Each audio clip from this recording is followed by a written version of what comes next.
Mes chers frères et sœurs, notre thème aujourd'hui, bi'idhnillahi tabaraka wa ta'ala, est le regret face à la perte de temps. Le jour du jugement, quand on sera ressuscité devant Allah tabaraka wa ta'ala, certains vont regretter. Ils vont regretter de ne pas avoir rempli leur temps d'adoration, de bonne action. Ce jour-là aura lieu. Il sera inévitable. Certains parmi nous seront heureux, d'autres regretteront amèrement. Car le temps, mes chers frères et sœurs, est la chose la plus précieuse que l'on a. C'est notre capital. On entend beaucoup des gens dire « le temps c'est l'argent ». Non, le temps c'est ta vie. Cette vie doit te permettre d'investir un maximum d'énergie pour préparer l'autre vie. Et Allah tabaraka wa ta'ala a juré dans le Coran par le temps. Et quand Allah tabaraka wa ta'ala jure par une chose, c'est pour montrer son importance. Allah tabaraka wa ta'ala dit « Wal fajr wa layalin ashr » par l'aube et par les 10 nuits. Allah tabaraka wa ta'ala dit « Wal asr innal insana lafi khusr » par le temps. L'homme court certes à sa perte. Allah tabaraka wa ta'ala a juré plus d'une fois par le temps pour montrer son importance. Et notre prophète sallallahu alayhi wa sallam, dans le hadith d'Ibn Abbas rapporté par le Bukhari, a dit il y a deux bienfaits qui ne sont pas appréciés à leur juste valeur. As-sihha wal faragh, la santé et le temps libre. Et le prophète sallallahu alayhi wa sallam, dans le hadith rapporté par Tirmidhi selon Abi Barza, a dit le fils d'Adam ne fera pas un pas le jour du jugement sans qu'il soit questionné sur 4 choses. Parmi elles, sa vie, comment l'a-t-il passé? Ça, c'est une question que tu vas avoir le jour du jugement. Qu'est-ce que tu vas répondre à Allah? La deuxième question, sa jeunesse, comment l'a-t-il passé? Qu'est-ce que tu as fait de ta jeunesse? Aujourd'hui, on vit une époque où quand tu regardes les jeunes et moins jeunes, comment ils gèrent leur temps, c'est une moussiba, une catastrophe. Regarde le nombre d'heures sur Telegram, sur WhatsApp, sur YouTube, sur TikTok. Et ces mêmes personnes-là, quand tu leur dis viens à la mosquée, apprends la religion, écoute un ders, cultive-toi au niveau de ton dîn, qu'est-ce qu'il te dit? J'ai pas le temps. Tu te moques du monde. C'est une réalité. Tu te moques du monde. T'as le temps pour tout, sauf Allah. Tu sais pourquoi? Parce que ton cœur ne contient que l'amour de ces choses d'ici-bas. Si ton cœur était rempli d'amour d'Allah, wallahi, que tu te donnerais les moyens d'apprendre le Coran, de le comprendre, de le méditer, de le mettre en pratique, de venir à la mosquée, d'obéir à tes parents, de ne pas les faire craquer comme certains. Si aujourd'hui on perd notre temps et on s'est éloigné d'Allah et qu'on est devenu insouciant, c'est parce qu'on n'entretient pas notre foi. Alors que le prophète sallallahu alayhi wa sallam a dit, la foi s'use comme s'use le vêtement, renouvelez votre foi. S'il vous plaît. Et c'est une question, wallahi, elle sort du cœur. Quand vous avez vos vêtements, ils se sont usés, là, l'hiver approche, qu'est-ce que font les gens? Tiens, ce manteau-là, ça fait plusieurs années, il est usé, il est déchiré, il me faut un nouveau manteau. Cette paire de baskets, cette paire de chaussures, allez, ça fait un temps, il faut renouveler. Tout ce qui est matériel, tu fais le nécessaire pour renouveler. Je parle même pas de ceux qui suivent la mode, msakin, qui sont emprisonnés dans le monde de la mode. Oui, ils sont pas libres, ils sont emprisonnés. Il y a tel téléphone qui est sorti, il me le faut. Il y a le nouveau, il est sorti, il me le faut, et ainsi de suite. Parfait. Très bien. Donc tout ce qui est matériel, tu vas chercher à le renouveler. Ta foi, quand est-ce que tu cherches à le renouveler? Ça date de quand la dernière fois où tu as ressenti le besoin de renouveler ta foi? Il y en a malheureusement, ça fait même pas partie de leurs objectifs. Pourquoi? Parce que tranquille, on a le temps. Non. C'est ça le piège. Tu crois que tu as le temps. La mort subite, ça fait partie des signes de la fin des temps. De plus en plus, on a des jeunes et des moins jeunes qui meurent du jour au lendemain, dans son sommeil, en train de conduire. Écoutez attentivement, s'il vous plaît. Allah tabaraka wa ta'ala nous dit dans le Coran, et méditez bien sur les quelques versets qu'on va vous citer. كَأَنَّهُمْ يَوْمَ يَرَوْنَهَا لَمْ يَلْبَثُوا إِلَّا عَشِيَّةً أَوْ ضُحَاهَا. Le jour où ils en verront l'avènement, le jour du jugement, il leur semblera n'être resté sur terre qu'un après-midi ou une matinée. Le prophète nous a dit que ma communauté va vivre entre 60 et 70 ans, peu d'entre eux dépasseront cet âge. Ben, dis-toi que le jour du jugement, quelqu'un qui a vécu 70 ans, 80 ans, allez, un siècle, eh ben Allah il nous dit, il leur semblera n'être resté sur terre qu'un après-midi ou une matinée.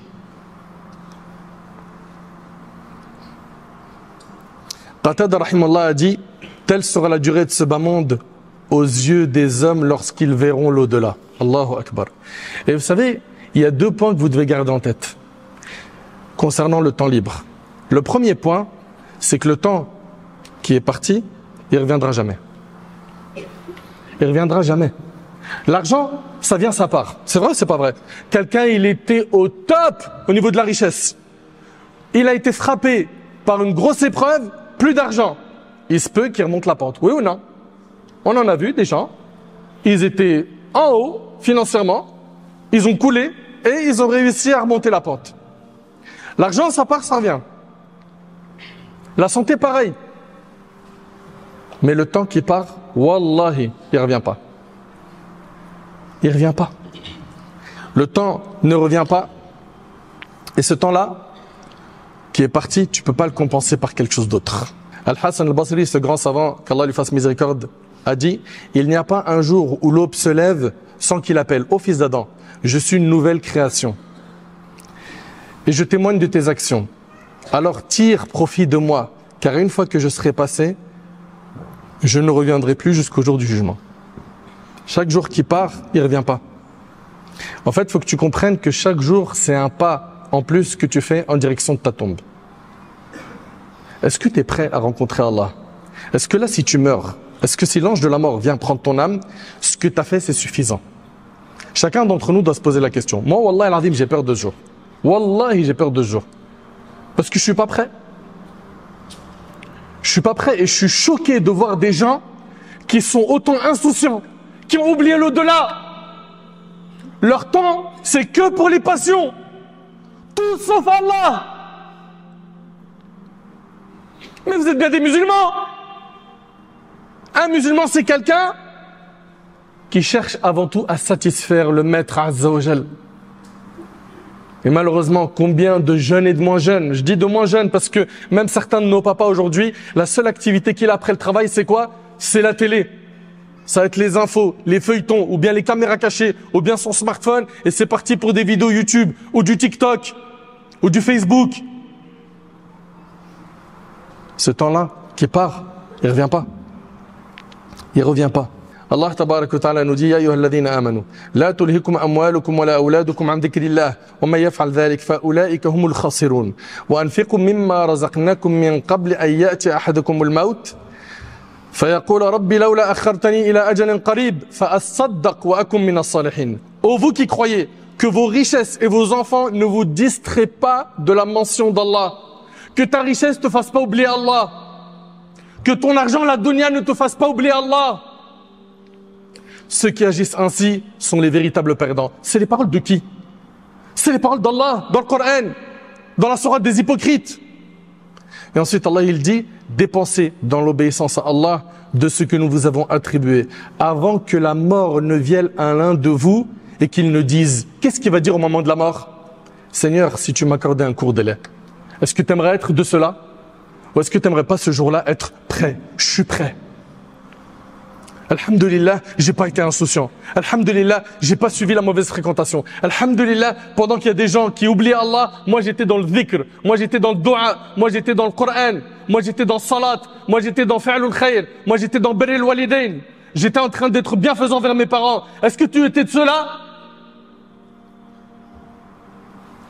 Dépensez de ce que nous vous avons attribué avant que la mort ne vienne à l'un de vous et qu'il dise, Seigneur, si tu m'accordais un court délai.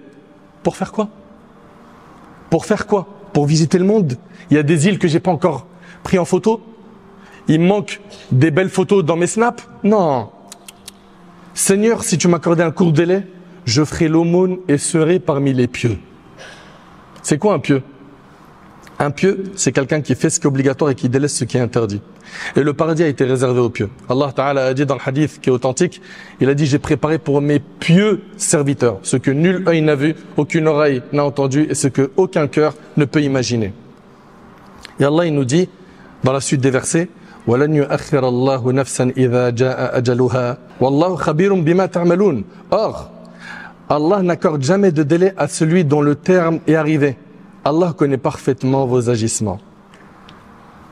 Dans le verset d'avant, Seigneur, si tu m'accordais un court délai, je ferai l'aumône et serai parmi les pieux. Toute personne négligente éprouvera des regrets lors de l'agonie, au moment de la mort, et demandera un prolongement, même court, de son existence afin de rattraper ce qu'elle a manqué. Mais il n'en sera rien. Tu avais du temps. Dis pas que tu n'en avais pas. Et écoutez avec moi ce second verset où on y voit du regret profond de ne pas avoir bien agi sur terre. والذين كفروا لهم نار جهنم لا يقضى عليهم فيموتوا ولا يخفف عنهم من عذابها كذلك نجزي كل كفور وهم يصطرخون فيها ربنا أخرجنا نعمل صالحا غير الذي كنا نعمل أولم نعمركم ما يتذكر فيه من تذكر وجاءكم النذير فذوقوا فما للظالمين من نصير. Quant aux infidèles, ils obtiendront le feu de la géhenne. On ne les achèvera pas, les empêchant ainsi de mourir et d'échapper au châtiment. Et on ne leur allégera rien de ces tourments. C'est ainsi que nous rétribuons tout infidèle obstiné. Là, ils hurleront, ils sont en enfer. Qu'est-ce qu'ils vont dire? Seigneur, fais-nous en sortir. Nous accomplirons des œuvres pieuses, contrairement à ce que nous faisions auparavant. On est anesthésié d'une anesthésie générale par l'amour de la dunya. Il n'y a que ça dans notre tête, l'amour de ce monde. Et en islam, il t'est pas interdit de profiter de la vie d'ici-bas. Simplement, tu dois rester focus sur l'au-delà. Et quand tu profites dans un cadre qui est légiféré par Allah. Seigneur, fais-nous en sortir. Nous accomplirons des œuvres pieuses, contrairement à ce que nous faisions auparavant. On leur répondra. Regardez la réponse dans le Coran. Ne vous avons-nous pas accordé une vie suffisamment longue pour réfléchir si vous l'aviez voulu? Allahu Akbar. Allahu Akbar. Mes chers frères, mes chères sœurs, est-ce que vous méditez bien tous ces versets? Nous, on est musulmans, on croit en tous ces versets. Mais pourquoi il n'y a rien qui change dans notre vie? Pourquoi on entend autant de rappels? On vient à la khutbah de Jumu'ah, on mange des recharges de foi et on ressort, il n'y a rien qui bouge. Pourquoi? Pourquoi ton souci majeur, c'est pas d'avoir la satisfaction d'Allah, c'est d'être un parmi les occupants du Firdaus, le plus haut degré du paradis. Ne vous avons-nous pas accordé une vie suffisamment longue pour réfléchir si vous l'aviez voulu? Un messager n'est-il pas venu vous avertir? Goûtez donc au châtiment. Les transgresseurs ne bénéficieront d'aucun secours. Allah Tabarak wa Ta'ala nous a comblé de bienfaits. Parmi les grands bienfaits, c'est qu'il nous a donné du temps libre. C'est un bienfait qui n'est pas valorisé. Comment nous on utilise ce bienfait? On le détruit. Les jeunes, ils s'appellent, est-ce que tu as un plan pour tuer le temps? Pour tuer le temps? Inna lillahi wa inna ilayhi raji'un. C'est terrible. C'est terrible. Au lieu d'utiliser ce temps pour se rapprocher d'Allah, pour faire quelque chose d'utile pour ce bas monde, pour augmenter leurs connaissances par une science profane qui leur sera utile, pour faire des formations, réussir leurs études, réussir leurs diplômes, etc. Ni ils s'en servent pour ce bas monde, ni ils s'en servent pour l'au-delà. Abdullah ibn Mas'ud radiyallahu anhu, ce compagnon, il disait « Je ne regrette rien ». Regardez l'éducation du prophète sallam. Ça, c'est un compagnon du prophète sallam. Il dit « Je ne regrette rien. Autant que le regret que j'éprouve pour un jour où le soleil s'est couché, mon terme de vie a diminué et mon action n'a pas augmenté. » Ce qu'il regrette le plus, c'est qu'un jour passe sans que ses œuvres aient augmenté. Parce que le fruit de cette science que tu apprends de la religion, c'est quoi? C'est al-amal. Al-amal salih, c'est le fait de faire des bonnes actions. Si toi t'apprends la religion et qu'il n'y a pas de fruit, il n'y a pas de pratique religieuse, il n'y a rien. Tu pries, c'est bancal, t'es pas concentré, tu sais pas combien de rak'at t'as fait. Pas de sunna avant, la prière obligatoire, pas de sunna après. Il n'y a pas un moment pour faire du dhikr, s'asseoir et évoquer Allah. Dire subhanallah, alhamdulillah, la ilaha illallah, Allahu akbar. Subhanallah 100 fois, c'est 1000 bonnes actions ou 1000 péchés qui sont enlevés de ton compte. Subhanallah bihamdihi 100 fois, tous tes péchés sont effacés même s'ils avaient le volume de l'écume de la mer. La ilaha illallah, c'est la parole la plus lourde dans la balance. Alhamdulillah, remplis la balance comme c'est dans Sahih Muslim, comme dit le prophète sallam. T'as le moyen de gagner des milliers de hasanat. La hawla wa la quwwata illa billah, le prophète sallam a dit c'est un trésor au paradis. Subhanallah, alhamdulillah, la ilaha illallah, Allahu akbar, ces 4 paroles-là, pour chacune d'elles, Allah te plante un arbre au paradis. Et l'arbre au paradis n'a rien à voir avec les arbres de ce bas monde. La ressemblance entre celui du paradis et celui de ce monde est que dans le nom, pas dans la forme. Tu as moyen de gagner énormément de hasanat. Mais non. Est-ce qu'il y a un plan pour tuer le temps? Aujourd'hui, quand on regarde, le temps, il est gâché dans quoi? Il est gâché dans la médisance, les calomnies. La médisance. On mange la chair des gens. Ils se sont assis avec la famille ou avec les potes. on a terminé de discuter, de faire un bilan, ça fait longtemps on s'est pas vu, etc. Il n'y a plus rien à dire. Qu'est-ce qu'on fait? On mange la chair de quelqu'un. Ou bien, c'est le loisir et le divertissement. C'est Netflix, sans limite. La télé, sans limite. Les écrans, sans limite. La play, sans limite. Sans limite. Allah Ta'ala, il dit أَفَحَسِبْتُمْ أَنَّمَا خَلَقْنَاكُمْ عَبَثًا وَأَنَّكُمْ إِلَيْنَا لَا تُرْجَعُونَ. Pensez-vous que nous vous avons créé sans but et que vous ne seriez pas ramenés vers nous? Vous pensez que vous avez été créé sans but? Que vous n'allez pas revenir vers Allah? C'est ça que vous pensez? Lorsque la santé, le temps libre et l'argent s'additionnent, ce sont des portes qui mènent aux passions. Et il a été dit, c'est de l'oisiveté que naît l'égarement. Quand tu n'as rien à faire, tu as du temps libre, c'est là où tu t'égares. Allez, je vais plonger sur le net, tiens, je vais suivre lui. Je vais suivre elle. Je vais aller rencontrer quelqu'un dans le haram. Le temps libre, si tu ne l'occupes pas par des choses utiles, le diable, il va tout faire pour que tu l'occupes dans le mal. Al-Hassan al-Basri, rahimallah, il a dit, il ne passe pas un jour sur le fils d'Adam sans qu'il lui dise au fils d'Adam, je suis un jour nouveau, je témoigne de ce que tu fais en moi. Et quand je m'en vais, je ne reviendrai jamais vers toi. Prépare donc ce que tu veux trouver devant toi et reporte ce que tu veux, mais cela ne reviendra jamais vers toi. Nombreux sont ceux et celles qui regretteront le jour du jugement, mais le regret ne servira à rien. Allah Ta'ala dit وَوُضِعَ الْكِتَابِ فَتَرَى الْمُجْرِمِينَ مُشْفِقِينَ مِمَّا فِيهِ وَيَقُولُونَ يَا وَيْلَتَنَا مَا لِهَذَا الْكِتَابِ لَا يُغَادِرُ صَغِيرَةً وَلَا كَبِيرَةً إِلَّا أَحْصَاهَا وَوَجَدُوا مَا عَمِلُوا حَاضِرًا وَلَا يَظْلِمُ رَبُّكَ أَحَدًا. On déposera le registre des actes de chacun dans sa main. Et on verra ceux qui se rendaient coupables de kufr, effrayés par son contenu. Ils vont dire, malheur à nous, qu'a donc ce livre à n'omettre aucun péché, mineur ou majeur, sans le mentionner. Tout est écrit dans le livre, tout. Le livre de nos actes, tout ce qu'ils ont accompli leur sera exposé. Ton Seigneur ne lèse personne. Habituons-nous à profiter du temps.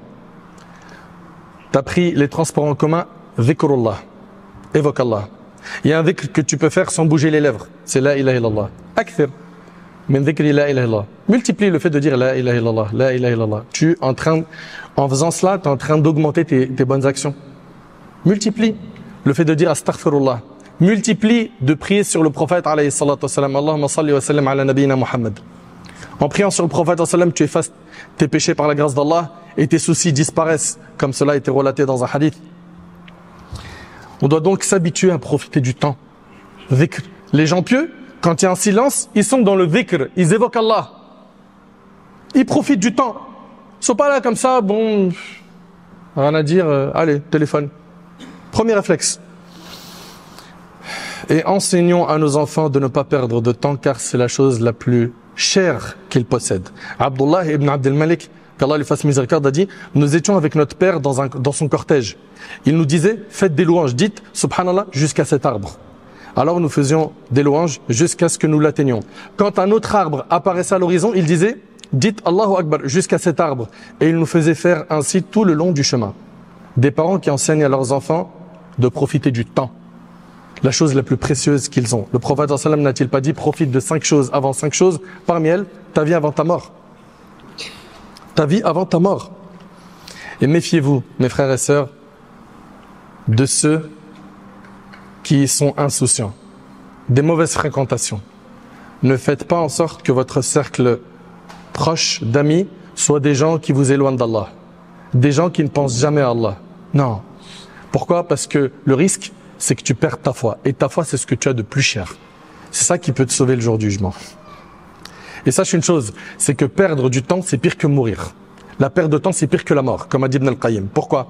Parce que la perte de temps te coupe d'Allah, alors que la mort, elle te coupe que de ce bas monde et de ses habitants. Quand tu perds du temps, tu t'es coupé d'Allah. Est-ce que tu réalises? Ton capital, c'est ton temps. Rappelle-toi que des gens diront le jour du jugement, Ya hasrata ala ma farrattu fi jambillah. Et avant qu'on nous dise le jour du jugement, malheur à moi pour mes manquements envers Allah. Tu veux être de cela? Regarde, alhamdulillah, on est vivant. Alhamdulillah, on a du temps. Et surtout, on a la santé. Il y a des gens, ils n'ont pas la santé. Et ils aimeraient faire ce que toi tu peux faire avec ta santé. Marcher, se déplacer, visiter un malade. Il peut pas. Il est sur chaise roulante et si quelqu'un ne le pousse pas, il peut pas bouger. Toi, alhamdoulilah, t'as la santé, t'as le temps libre. T'as tous les ingrédients qu'il faut pour réussir l'examen du jour du jugement. Rappelez-vous que la mort ne prévient pas. Rappelez-vous que le jour où on meurt, c'est terminé. Ça s'arrête. Et qu'il y a des gens, le jour de la mort, qu'est-ce qu'ils vont faire? Ils vont demander à Allah un court délai. Rappelez-vous bien de ce point. Rappelez-vous que le jour de la mort, il y a des gens qui vont demander à Allah un court délai. On veut un court délai pour faire le bien. On aurait pu assurer, mais on ne pensait pas à Allah. Enfin, j'implore Allah subhanahu wa ta'ala de faire en sorte que notre temps soit utile. J'implore Allah tabarak wa ta'ala de nous pardonner nos nombreux manquements. Qu'Allah subhanahu wa ta'ala nous pardonne nos nombreux manquements. Qu'Allah subhanahu wa ta'ala nous réveille de notre insouciance. Qu'Allah subhanahu wa ta'ala améliore notre situation.